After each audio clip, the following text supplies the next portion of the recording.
Au cours de ces capsules, je vais partager avec vous mes connaissances du monde de l'insolvabilité. Il y a beaucoup d'incompréhension, plusieurs mythes qui circulent et une méconnaissance des solutions à l'endettement.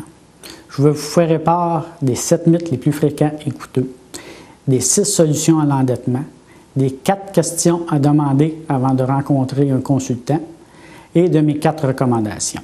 En tout temps, vous pouvez communiquer avec nous au numéro que vous voyez à l'écran. Est-ce que je vais perdre mon véhicule? Parmi ma clientèle, la très grande majorité des gens conservent leur véhicule à condition qu'ils soient aussi en mesure d'en effectuer les versements mensuels. Il faut savoir, est-ce que le véhicule est la cause des problèmes financiers? Est-ce que la personne est en mesure d'effectuer les paiements du véhicule, de l'essence, de l'assurance et des frais d'entretien? Il faut vérifier aussi, est-ce que le véhicule a une plus grande valeur marchande que le solde est payé? Il faut aussi voir, est-ce que le créancier garanti sera d'accord pour laisser le véhicule? En pratique, la très grande majorité des créanciers permettent aux débiteurs de conserver leur véhicule. Finalement, une alternative à la faillite pourrait être la proposition permettant à la personne de conserver son véhicule. Parlez-en à votre syndic. L'autre crainte des gens, c'est « est-ce que je vais perdre ma maison? » Dans plusieurs situations, les gens, malgré leur faillite, peuvent conserver la maison. Sinon, une autre alternative est la proposition de consommateurs dans lesquelles les gens peuvent conserver tous leurs actifs, incluant la maison. Je ne pourrai jamais être libéré des dettes du gouvernement. Ceci est aussi un autre mythe. Les dettes d'impôts et autres dettes gouvernementales, sauf s'il y a eu fraude, sont des dettes qui sont entièrement libérables, tout comme les autres créanciers. Je refuse de faire faillite, je suis capable de payer toutes mes dettes. Un autre mythe dans certaines situations. Avez-vous fait un plan de remboursement sérieux, écrit? Avez-vous une bonne idée du temps requis pour rembourser l'ensemble de vos dettes et le coût des intérêts? Par exemple, 1 000 $ empruntés sur une carte de crédit à du 18 % d'intérêt où le remboursement minimum est de 3 % ou 10 $ prendra 10 ans à rembourser et coûtera 770 $ d'intérêt. Les mêmes conditions de paiement avec un solde de 10 000 $, on parle alors de 22 ans et 9 500 $ d'intérêt. Il faut aussi savoir qu'à un certain niveau d'endettement, ça devient impossible de rembourser toutes vos dettes. Parlez-en à votre syndic. Un budget écrit, c'est inutile. Un autre mythe. Le budget permet de fixer nos objectifs. Par exemple, une personne peut vouloir aller voyager, mais ne pas en avoir les moyens. En ayant un budget, il peut connaître le coût d'opportunité, c'est-à-dire le coût de ses choix. Par exemple, un muffin avec le journal à tous les jours, c'est 60 $ par mois. C'est le prix de son voyage annuel.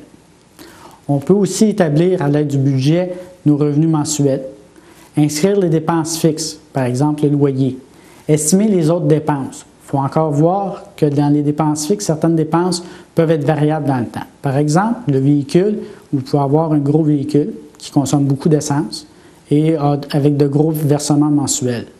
Vous pouvez à échéance changer de véhicule, avoir un véhicule plus petit qui va consommer moins d'essence et vous permettre de réaliser d'autres rêves. À votre grande surprise, je vais vous informer que les dollars ne sont pas tous égaux. En effet, selon la provenance, on peut dépenser l'argent de façon totalement différente. Par exemple, un remboursement d'impôt pourrait être dépensé de façon moins responsable en se payant certaines folies, alors que le même montant provenant du salaire sera dépensé de façon plus conventionnelle. Une autre chose, c'est en fonction du montant de l'achat. Par exemple, si vous avez un achat de 10 $, 1 $ d'économie, vous pourriez peut-être faire un déplacement. Par contre, pour l'achat d'un véhicule à 20 000 $, vous ne changerez pas nécessairement de garage pour une économie de 200 $. Un dernier conseil, si vous avez de la difficulté à respecter votre budget, évitez l'utilisation de cartes de crédit ou cartes de guichet. En effet, si vous avez de l'argent comptant, vous aurez moins tendance à dépenser ce que vous n'êtes pas capable de vous permettre. L'utilisation de cartes de crédit ou cartes de guichet donne l'impression de ressources illimitées. Finalement, si le remboursement de vos dettes occupe une portion trop importante de votre budget et vous empêche de réaliser vos objectifs, il faut trouver la solution. Consultez votre syndic. Je n'aurai plus jamais de crédit. Un autre mythe. Déjà, quand les gens nous consultent, généralement, le dossier de crédit est déjà endommagé ou le niveau d'endettement est suffisamment élevé qu'on pourrait avoir de nouveaux crédits. Il faut savoir aussi que l'information demeure au dossier de crédit pour une période de 3 ans après la fin d'une proposition et de 6 ans dans le cadre d'une faillite. Il y a aussi des moyens pour rétablir son dossier de crédit. On peut soit avoir un endosseur, soit donner un dépôt en garantie. Si je rencontre un syndic, je ferai nécessairement faillite. Un autre mythe. Si vous rencontrez un banquier, allez-vous nécessairement ressortir avec un nouveau prêt? Non. La même chose avec un syndic. Il faut savoir que le syndic est le seul professionnel autorisé à déposer une faillite ou une proposition de consommateur. On est moins de 250 au Québec, desquels un très grand nombre ne font pas d'insolvabilité personnelle. Comparativement, on compte plus de 18 000 avocats, ce qui fait qu'on est dans une profession très restreinte. Chez Groupe Leblanc Syndic, au moment de l'entrevue initiale, nous serons en mesure d'évaluer votre situation. Pour ce faire, nous tiendrons compte de vos revenus, de vos dépenses, ainsi que de vos actifs. Nous vous expliquerons chacune de vos options, nous vous ferons une recommandation, nous vous remettrons un rapport écrit et vous prendrez la décision.